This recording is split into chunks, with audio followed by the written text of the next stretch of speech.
London in 1910, capital of a great empire which covered a quarter of the Earth's surface and was guarded by the battleships of the Royal Navy. Britain still basked in the triumphs of Queen Victoria's reign, which had been celebrated at her Diamond Jubilee, one of the earliest national events to be filmed. Victoria's son, Edward VII, had brought a new style, more pleasure-loving and relaxed.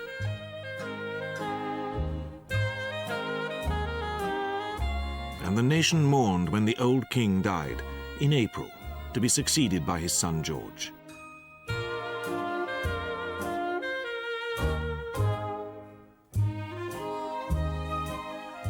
But for most people, it still seemed a time of optimism and prosperity. The sun shone warmly that summer, and London's streets were crowded. On the 11th of July at Hilldrop Crescent, a respectable street in Holloway, North London, the police called a second time to see an American doctor, Hawley Harvey Crippen.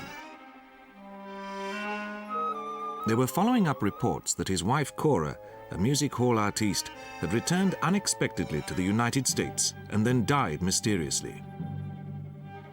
The police were surprised to find the house deserted. After searching it but finding nothing suspicious, they turned their attention to the garden. Led by Detective Chief Inspector Walter Dew, this was dug up, but revealed nothing.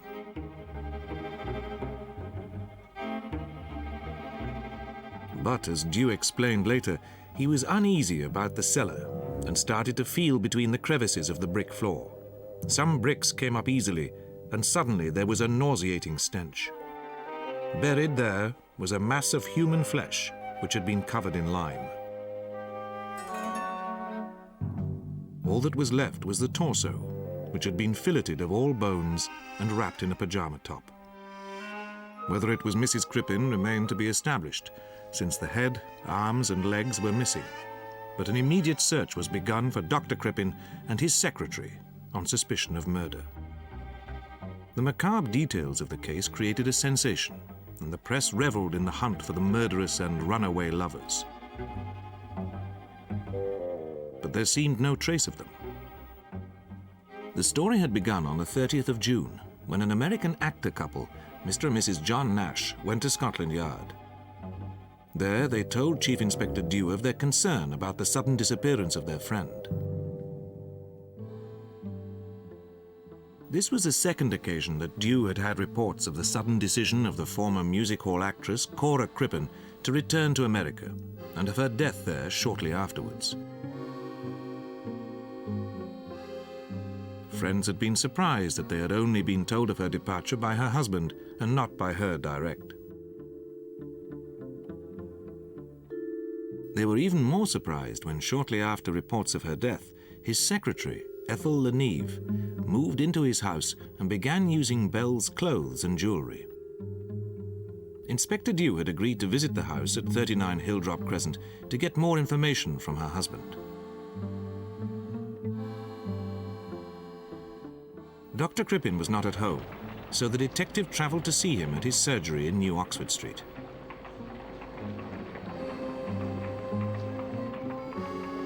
Crippen had seemed relaxed, as he admitted that his marriage had not been a happy one.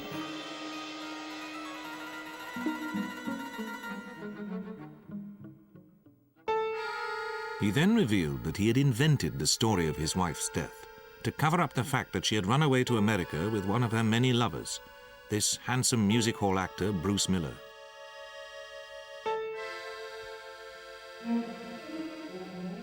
Dew went back to Hilldrop Crescent with Crippen to look round the house. He was slightly surprised that Mrs. Crippen had taken so few belongings with her and asked her husband to try to contact her. 2 days later, wanting to check various details, he made his second, fateful visit. Following the discovery of the body, a watch was placed on all ports, and American police asked to check all passengers arriving in New York. But after a week, there was still no trace of the fugitives.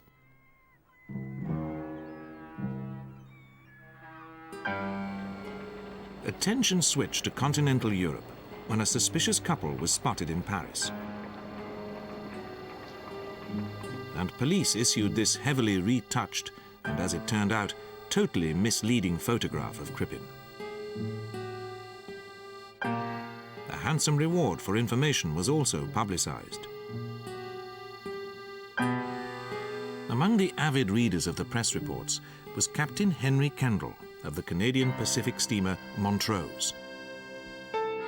His ship had left Antwerp bound for Quebec on the 20th of July. Two of the passengers intrigued Captain Kendall, a man named John Philo Robinson, traveling with his son. Kendall noticed that the boy had unusually broad hips and appeared to have split his trousers.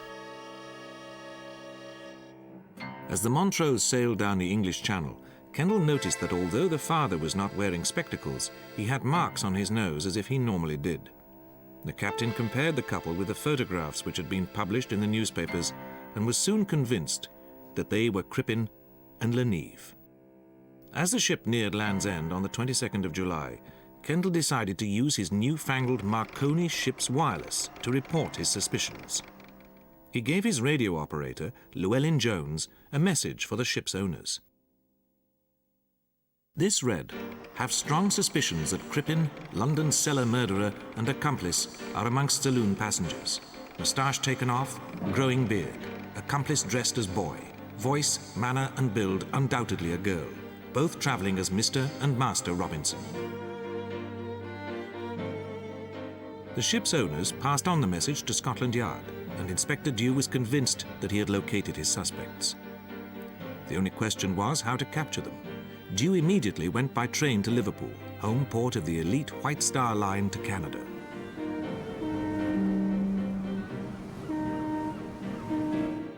Their largest ship, the Laurentic, was due to sail on the 23rd for Quebec and Montreal, and she was far swifter than the Montrose.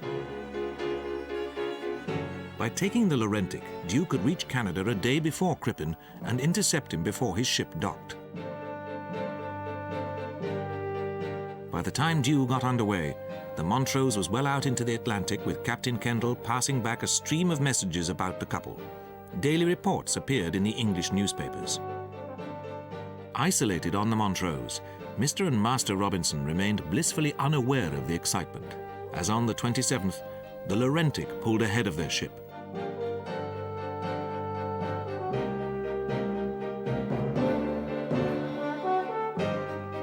Nobody had any doubt that Mr. Robinson was Crippen, once the agent who had booked his passage identified his photograph.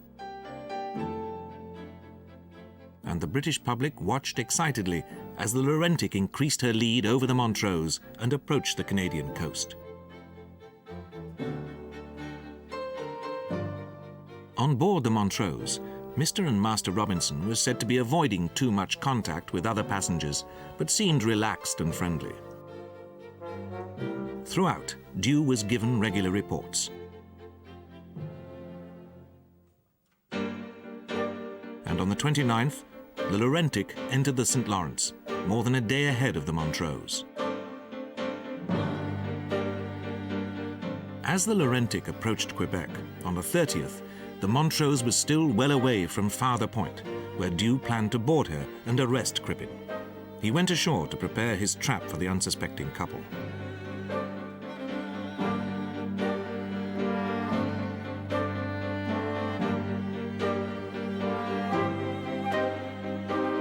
Working with the Canadian authorities, Dew arranged to disguise himself as a ship's pilot and board the steamer as she passed Father Point. Captain Kendall confirmed that the couple was still totally unsuspecting.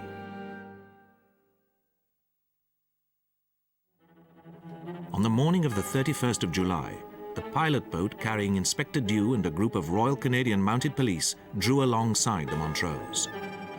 "Good morning, Dr. Crippen," was all Dew had to say before Crippen recognized him. Crippen glanced at the warrant and muttered, "Murder and mutilation.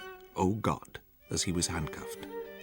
Within minutes, Dew was able to telegraph London, announcing Crippen's arrest and that of Ethel Le Neve, who was found reading in her cabin. A boatload of reporters had followed Dew onto the ship, and stories of the arrest were soon appearing all over the world. This particular case had a special appeal, because it was the first time that a radio telegraph had been used in the arrest of a criminal. Crippen and Le Neve were taken ashore at Quebec, where Crippen admitted in court that he was the man being sought and agreed voluntarily to return to England.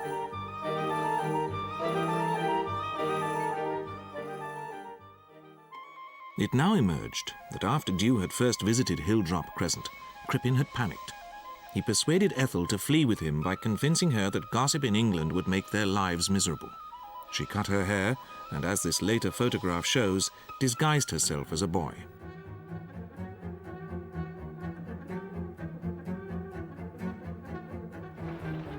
On Saturday, the 9th of July, the couple went into central London to begin their escape. They planned to go to mainland Europe and then find a boat to Canada. First step was the boat train for the coast.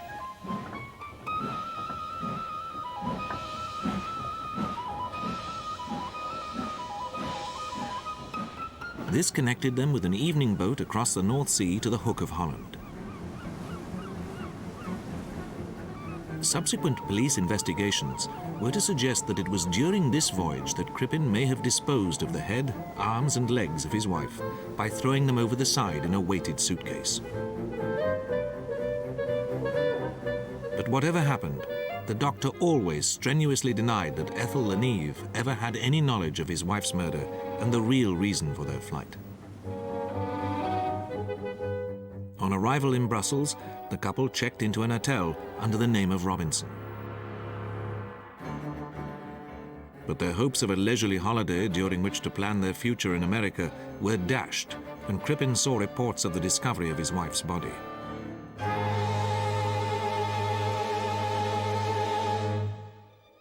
They left the hotel and dashed to Antwerp to find a boat to the New World.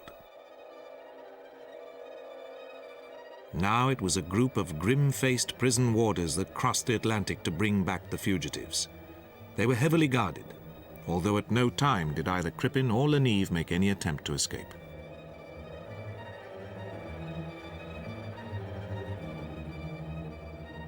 After spending 19 days in prison in Canada, the heavily disguised couple were smuggled aboard the liner Megantic for the journey back to England. Chief Inspector Dew personally led Crippen on board. During the voyage, the couple were kept in separate cabins and closely guarded by detectives.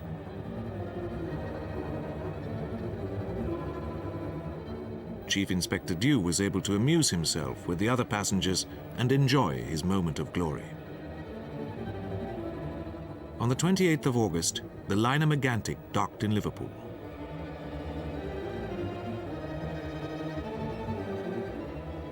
The couple were brought ashore, watched by enormous crowds.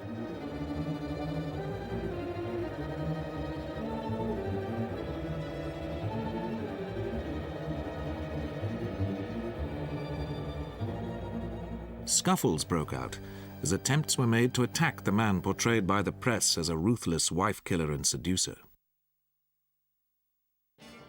As a result, extra detectives were put aboard the train which was to take the couple south to London. Throughout the journey and afterwards, Crippen insisted that he knew nothing about the remains in the cellar, that he had not killed his wife, and that she was probably still alive somewhere. He was to stick to this story throughout the remand hearings and the subsequent trial, and his refusal to consider any other defense was to seal his fate. Unprecedented crowds queued outside Bow Street Magistrates' Court on the 29th for the remand hearing. Crippen and Le Neve appeared together under heavy police guard.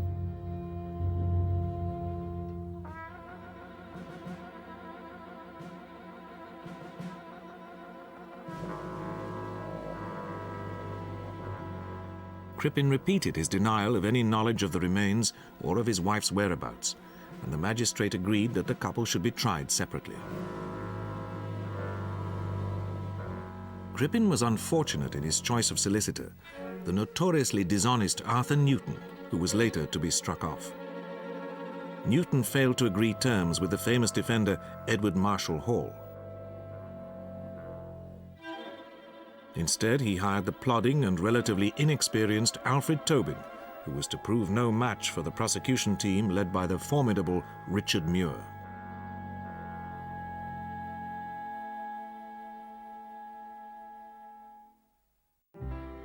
As the press and public scrambled for seats at the trial, Crippen seemed to have a death wish. He refused to admit that he might have killed his wife either accidentally or under provocation from her drinking and infidelity. Right up to the moment he was taken into the Old Bailey, it was possible that a skilled attorney could have argued for a verdict of manslaughter. Instead, as the trial began on the 18th of October, Crippen continued to deny everything and pleaded not guilty. The court heard from Inspector Dew how he had discovered the body and how the murderer had made the fundamental error of covering the remains in ordinary lime, which preserved the flesh when soaked with water, rather than quicklime, which would have destroyed it.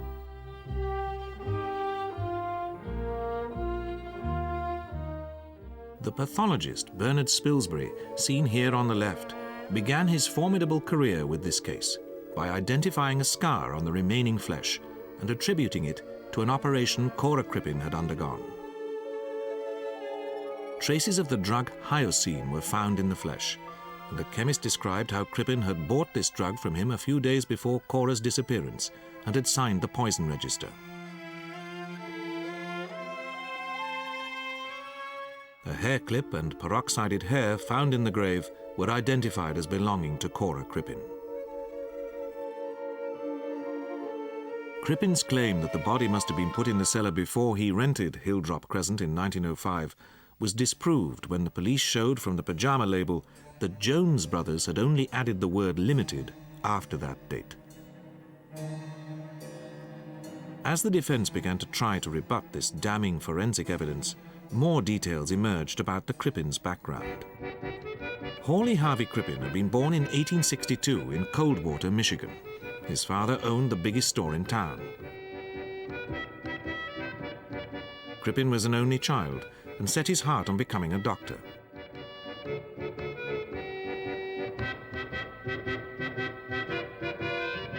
He took his degree at the University of Michigan, qualified as a doctor at the homeopathic hospital in Cleveland, Ohio, and took further medical training at a hospital in Manhattan. While in New York, he met and married Charlotte Bell, then a student nurse. It appears that the marriage was difficult. Charlotte was a strong Catholic and insisted on visiting the confessional every time they slept together. By 1888, the couple had moved west to San Diego, where they had a son, Otto. 4 years later, Charlotte died of apoplexy while 9 months pregnant. Crippen sent his son to live with his grandparents in San Jose, California, and moved back to New York. Crippen opened a surgery in Brooklyn. Now aged 30, he was a respectable-looking figure who seemed to have an excellent medical career in front of him. Within 6 months of setting up in New York, he met a lively 19-year-old aspiring opera singer of Polish descent named Kunigunda Makamotzi, who was calling herself Cora Turner. She fell in love with the distinguished and apparently prosperous 30-year-old doctor with his New York practice, and they were swiftly married. But the early 1890s were a time of economic depression in the United States. Crippen soon found that his bills were unpaid, and Cora persuaded him to start selling patent medicines. He entered into a successful partnership with another quack doctor, and in 1897 he set off across the Atlantic to start up a branch office in London. He was offered the enormous salary of $10,000 a year, and his partner described him as one of the most intelligent men I ever knew.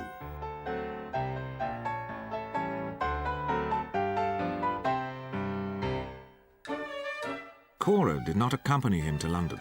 Their marriage was under strain as she abandoned her operatic ambitions and went into the music hall, where she surrounded herself with handsome young men.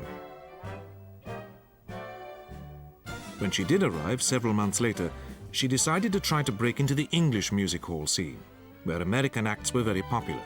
She called herself either Belle Elmore or Cora Motzky. Unfortunately, her ambition proved greater than her ability, As she grew fatter, she became cruelly known as the Brooklyn Matsos Ball. Crippen attempted to help her, but when his partner saw his name on an advertisement, he was sacked from his lucrative job. He was forced into a series of dubious medical practices and ended up working with the Yale tooth specialists run by an American called Gilbert Rylance, who had a degree in dentistry.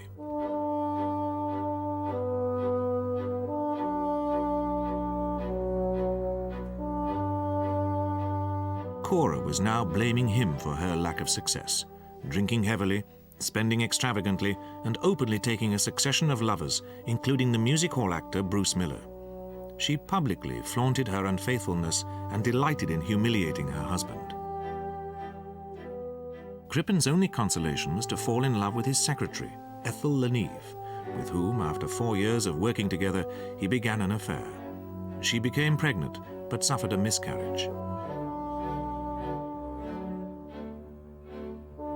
Crippen's acquaintances described how Cora continually bullied him in public.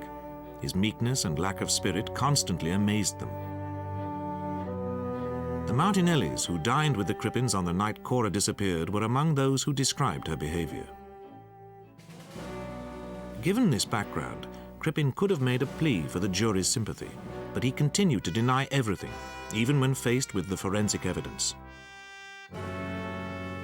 His only concern seemed to be to ensure that Ethel Le Neve was not connected to the murder. And he described their love affair as the only good thing that had ever happened to him.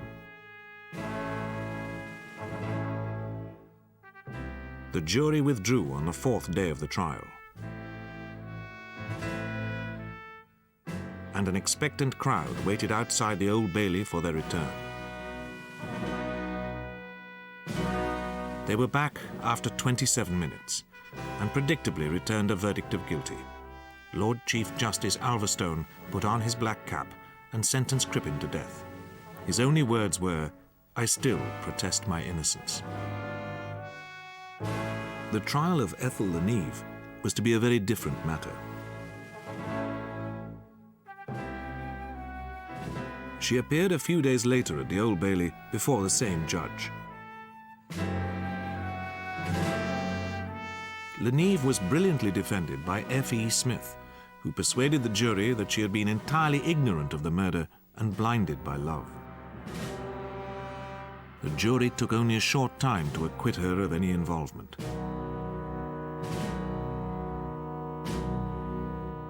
Ethel was hurried away to freedom, and although she did sell her story to the press, she successfully changed her name, married, and eventually died with her secret undiscovered in Dulwich in 1967 at the age of 84.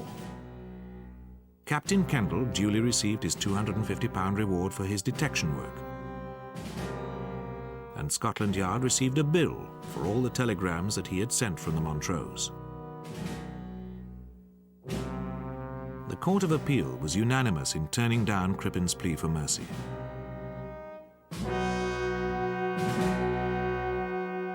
And Home Secretary Winston Churchill felt that he had no other choice but to sign the warrant for execution. Crippen was hanged on the morning of the 23rd of November, 1910, at Pentonville Prison. In Madame Tussauds, his is the most visited waxwork. The very name of Crippen has become synonymous with murder. But why this mild and loyal man should have become the personification of evil is perhaps the greatest mystery of the case.